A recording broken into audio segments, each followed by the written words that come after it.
السلام عليكم ورحمة الله تعالى وبركاته. مرحبا بالجميع في القناة، إن شاء الله تكونوا كامل بخير وبصحة جيدة إن شاء الله. اليوم جبت لكم وصفة سهلة واقتصادية، يعني ما تديكمش كامل الوقت، وببيضة واحدة فقط، واللي هي لي مادلين اللي يحبوهم الولاد الصغار، سورتو انه ديريهم يعني يدوهم لمجة وما تتعبيش معاهم صراحة. ما تنسوش دعمونا في القناة ان شاء الله باللايك والمتابعة وفعل هذاك الجرس باش يلحق كل جديد ان شاء الله. نبداو على بركة الله. اول شيء في الغيسيبيون تاعنا راح نجيبو بيضة واحدة، يعني بيضة كاملة بنفس درجة حرارة الغرفة، وعندنا كذلك نديرو رشة ملح باش ما يجوناش المادلين تاعنا صامتين هنايا، وراح ندير زوج فاني،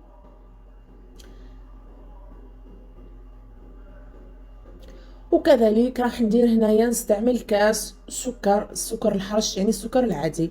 هنايا اللي مادلا انايا ما درتش، ما كثرتش هنا السكر باه ما يجيونيش حلوين بزاف. اللي تبغي يعني الحلاوه يعني يجوها بزاف حلوين، ما عليها غير تزيد شويه في كميه السكر. هنايا قلنا نخلطوا كل شيء بالباطيغ تاعنا حتى يتجانسن هذاك الخليط تاعنا، وبعدين راح نزيدو نديرو الكاس الا ربع زيت. نلوحو بشويه، ما نلوحوش يعني ضربه واحده باه ما يجيوناش هذوك لي مادلين تاعنا يابسين. نديرو بشويه ونضربو حتى نكملو هذاك الكاس الزيت تاعنا. نضربو مليح البنات، يعني صراحة ملاح القهوة مع الولاد يشتيو هاد الحوايج الخفاف، يعني يجيو بزاف بنان وبزاف خفاف، يعني صراحة روعة روعة في البنة. راح نكمل هذاك الكاس الا ربع تاع الزيت بعد ما خلطت مليح باش يذوب لنا هذاك السكر تاعنا. راح نجيب كاس حليب بنفس درجة حرارة الغرفة، يعني ما يكون بارد ما يكون دافي. وبعدين راح نخلط مليح، لازم يعني خلطوا مليح البنات باش يذوب لكم هذاك السكر. وهنايا راح نجيب الكأس الاول تاع الفرينة تاعنا، راح ندير كأس وبعدين ندير خميرة كيميائية، نديرو شكارة ونص، ما نديروهمش للزوج، نديرو شكارة ونص تاع خميرة باه ما يجيوناش لي مادلين تاعنا يطلعونا بزاف وبعدين يتفسدونا في الشكل.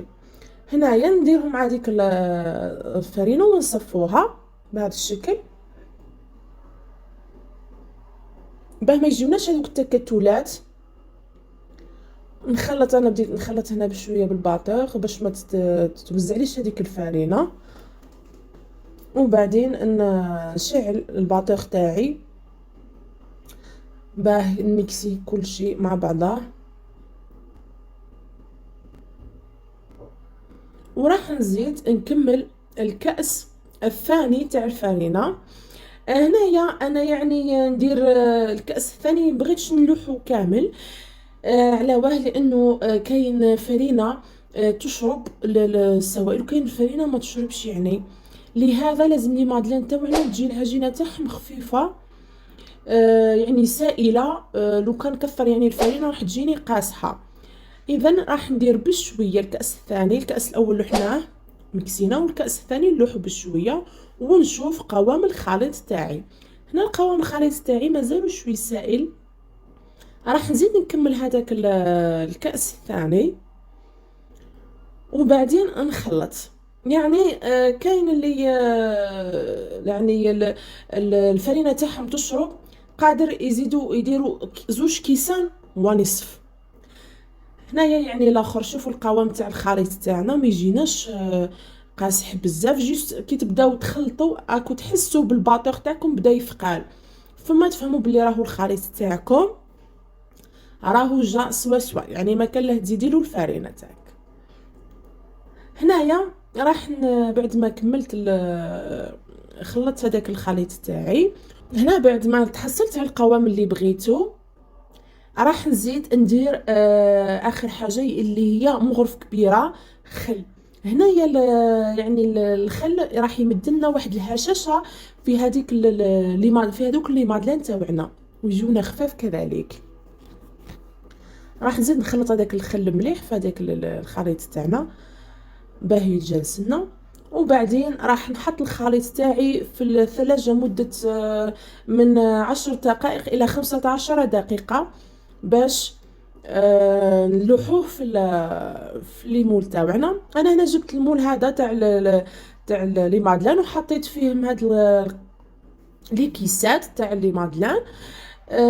وبعدين راح نبدا نلوح في الكميه من هذاك العجينه تاعي، ما نلوحوش بزاف، جوست 1 سنتيم.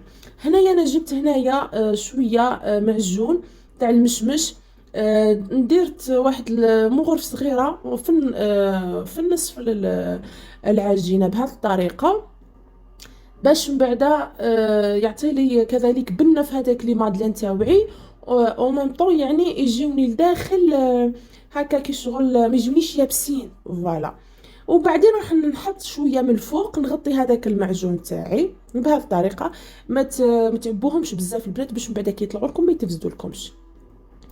هنايا بعد ما كملت راح رحت زينته بلوز ايفيلي من الفوق، والتزيين على حسب يعني الرغبه.